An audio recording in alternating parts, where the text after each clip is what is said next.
Assalamualaikum warahmatullahi wabarakatuh. Apa kabar anak-anakku semua? Salam kenal, salam sayang selalu, salam sehat.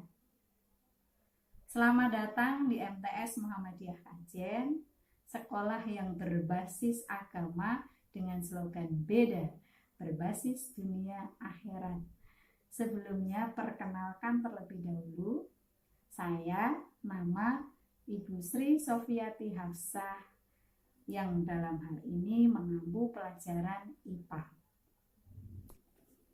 Pada mata pelajaran ilmu pengetahuan alam kelas 7 semester Gasal, kompetensi dasar yang pertama adalah menerapkan konsep pengukuran berbagai besaran dengan menggunakan satuan standar atau satuan baku. Perhatikan kedua benda yang Ibu bawa. Ini dua buku, buku A dan buku B. Perhatikan perbedaan kedua buku ini. Ya, buku A lebih kecil dibandingkan dengan buku B. Sekarang saya ambil buku C. Ternyata buku B dikatakan lebih kecil dibandingkan dengan buku C. Padahal tadi buku B dikatakan lebih besar bila dibandingkan dengan buku A.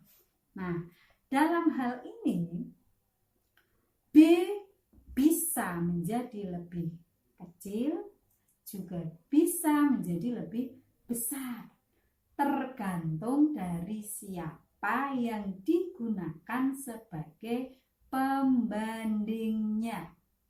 Apabila yang digunakan pembanding adalah buku A, maka buku B dikatakan lebih besar daripada buku A.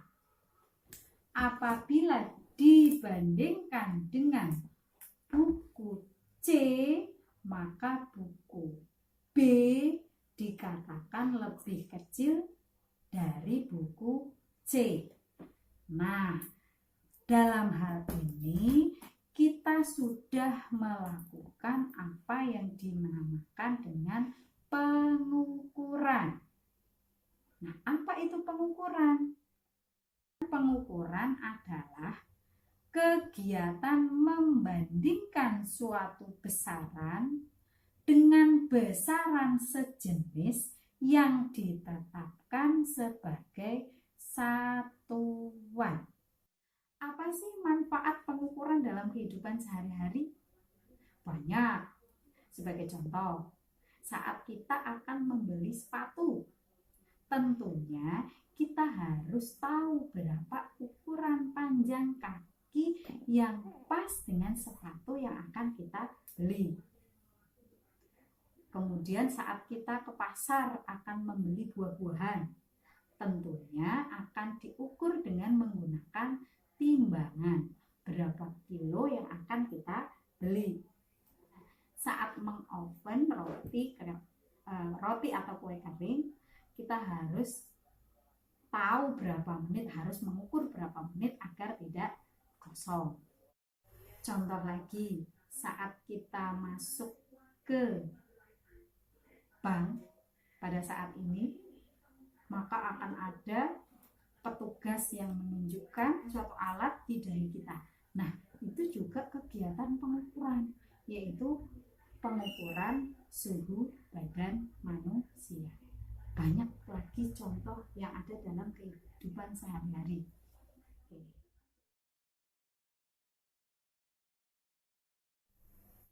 Satu, dua, tiga, empat, lima, setengah. Satu, dua, tiga, empat, lima, enam. Baca ini, jadi barometer. Kita lihat.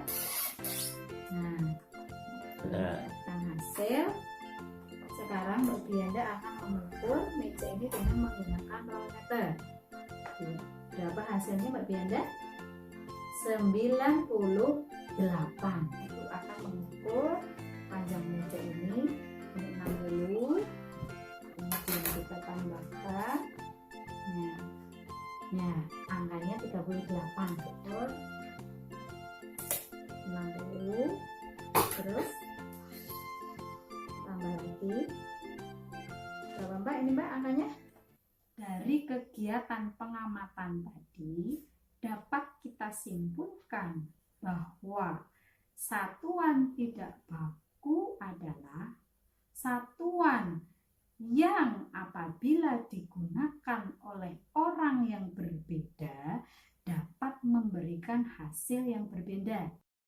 Contohnya, meja ini ternyata saat diukur dengan menggunakan jengkal saya mendapatkan hasil 5,5.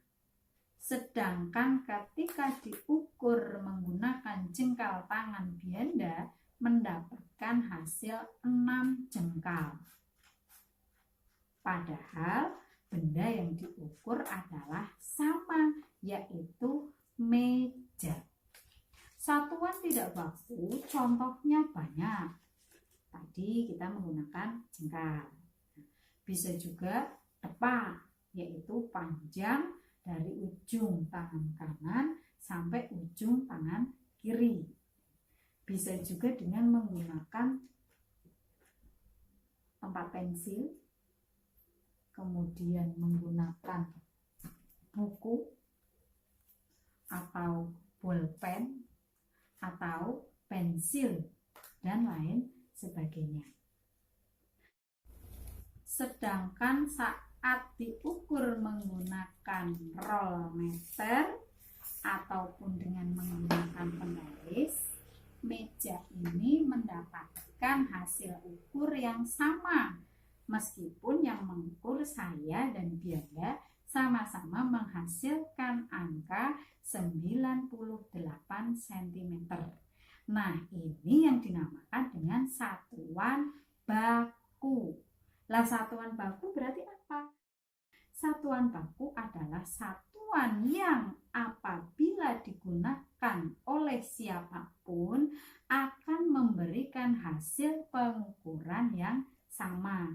Contohnya, kalau dari hasil kegiatan tadi berarti sentimeter, nah, mendapatkan hasil yang sama. Atau saat mengukur dengan menggunakan satuan meter, bisa juga dengan menggunakan satuan kilogram. Saat menimbang beras di pasar, mau siapapun yang menimbangnya 1 kilogram, ya tetap 1 kilogram. Demikian tadi kesimpulan dari kegiatan menggunakan alat ukur di KD 3.1. Setelah memperhatikan kegiatan pengukuran tadi, silahkan kalian pilih salah satu benda yang ada di rumah untuk diukur dengan menggunakan satuan tidak baku dan menggunakan satuan baku. Kalian bisa meminta tolong pada adik atau kakak untuk menggunakan satuan yang tidak baku. Misalnya, kalau tadi kita menggunakan jengkal, bisa juga dengan menggunakan depa. Depa itu berarti satu rentang tangan dari ujung tangan kiri ke ujung tangan kanan. Ini satu depa. Nah, kemudian nanti kalau satuan baku kita bisa menggunakan penggaris. Demikian pembelajaran KD 3.1. Semoga bermanfaat. Jumpa lagi di pembelajaran KD